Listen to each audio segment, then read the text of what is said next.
just got an LA tattoo. Which is so... My family and my Philadelphian friends are very pissed about it, but I've got a huge Philly skyline under here, but like they don't see it. All they see now is this tiny little LA on my shoulder. So how many tattoos do you have? I just counted. I have 35. You have 35 tattoos. I do. What's your favorite one? My chest. It says La Mia Familia. Yeah. It's Italian. It's just my family. Aw.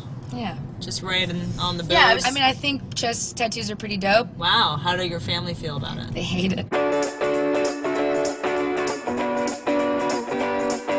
So I'm Christina Perri. I'm a singer-songwriter. Started writing music when I was 15. Got really into it and would play little coffee houses and stuff in Philly and kind of had that like, I'm gonna move to LA. And is that as a musician, like I know for actors and maybe models, LA's the place, but it's music, like LA. Yeah, I moved out here on my 21st birthday, super nostalgically with my one guitar, one suitcase, and one big dream. Wait, literally a suitcase? Yeah, and P.S., it got lost on the plane, so actually just a guitar and like my carry-on bag, and then I moved to my big brother's place, and so I wore all his clothes for a whole week till they found my bag. I'm like, wow, what a good start, LA. Are you and your brother like at all the same size?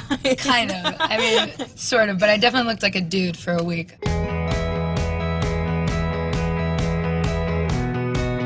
What was your first response to when you came to LA? Like, what was your interpretation of the city? I didn't have a car when I first moved here. I'm like, I'll just walk around. No.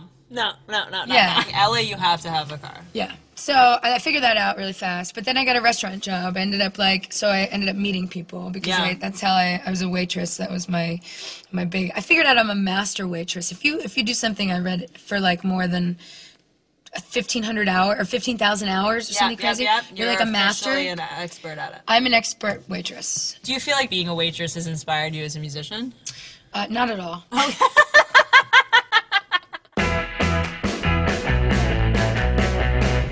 Your success story is so sort of different, and I think that's just like a generational thing, because it's not like you played clubs and toured for 20 years and had to wait for someone to discover you. Like, you took matters in your own hands and used the internet to get noticed, right? It's funny, like, I feel like if I won a Grammy, I'd have to thank YouTube and Twitter. Because, like, literally, like, that's how it all started for me. It was my best friend dated a dude in a band. Well, slept with. Dated? You said dated. Yeah, dated. Now you're just turning into she's a whore. Well, yeah, that's what it really was.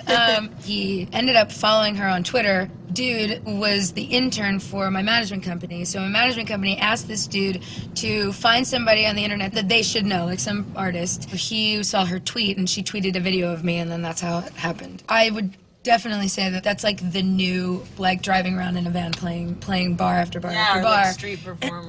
Is like your skills on the internet and like social networking and, just kind of building an online presence. It's bananas.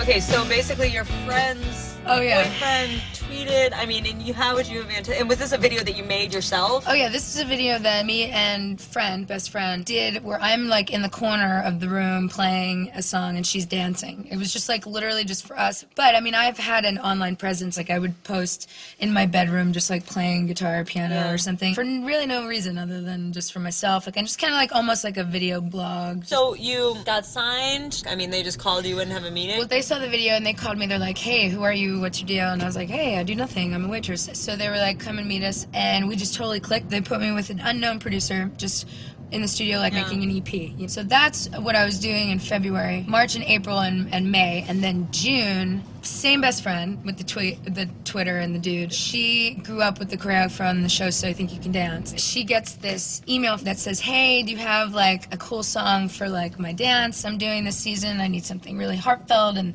And so my best friend's like, yeah, I do. And she gives her just my demo of this song, Jar of Hearts. Stacey's like, yeah, I love it. We literally had 5 days to like get it. Whoa. all perfect, totally ready for what we thought was just maybe a little boom that would be like, oh, maybe all the people who are watching that show might buy it on iTunes. Yeah. You know, that best case scenario. But what really happened was madness, like all of a sudden existed. God. And me and my friend were there at the show. We're sitting there in the audience and we're like crying because it's like really rad. Like my song's really loud and people are dancing to it. And like that was the coolest moment ever. And then I looked down at my phone, 300 Facebook notifications. And then so we go outside and then it's 46 on chart, 36, 26, Oh my 16. gosh. It goes all the way up to like 5. How do you like me now, bitch? And it, yeah, just all of a sudden I existed. It was insane.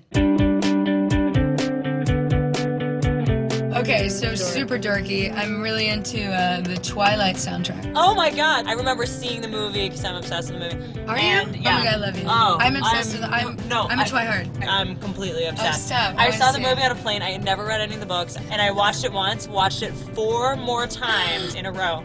I love you. That's what I did. Completely obsessed. It's such a The good love rapture. story. You can't not be obsessed with it. I've got Bitten tattooed on my Oh wrist. my gosh, it's you the do. font of the books. Yeah. You really Don't are tell anyone. hardcore. And what are those 3 colors? Oh, that's the Italian flag. Oh, okay. So this is it. This is where I first moved when I moved to LA. I was really sad. Yeah. I was excited. It was like on my own, you know, like moving to the big city with my big dream. Had no idea what was going to happen, you know, like you do when you move to a big town. And now you're in a Lexus driving around with me. Hey now. I mean, it doesn't get much See you better later, than Hauser this. Boulevard. See ya. See you later, Hauser. Let's go. There's a hooker.